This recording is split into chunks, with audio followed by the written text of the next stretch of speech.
So yung may-ari, it's a huge fan of Eurocars. Marami siyang ibang sasakyan na binibuild, enthusiast siya talaga. And then first time niya kaming trinay. Sabi niya nga, mas marami palang choices dito sa Nitro Fuse kaysa doon sa mga pinagpapagawa niya dati. Kaya sabi niya sa mga susunod niya pa mga projects, dito niya na raw po dadalhin yung sasakyan niya.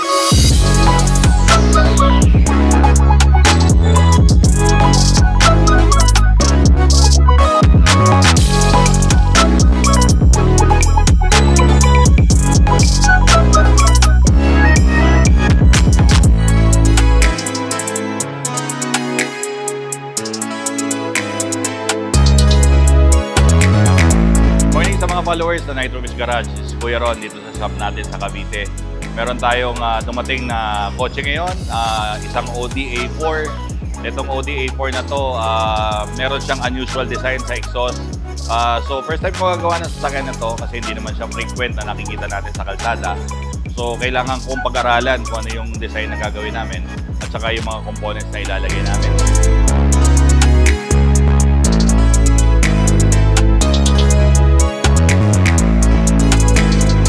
Okay, yung Audi A4 na to, napansin ko, dalawa yung exhaust niya dito.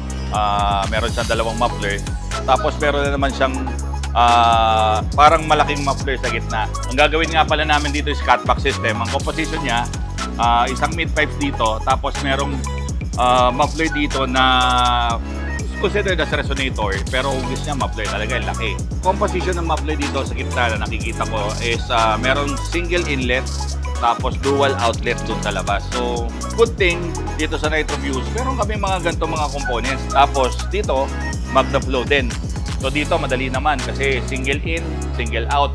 So ang gagawin ko rito, cutback exhaust with 3 MagnaFlow mufflers, tapos dalawang tip dito sa dulo. So exciting project. Panoorin nyo yung proseso nito.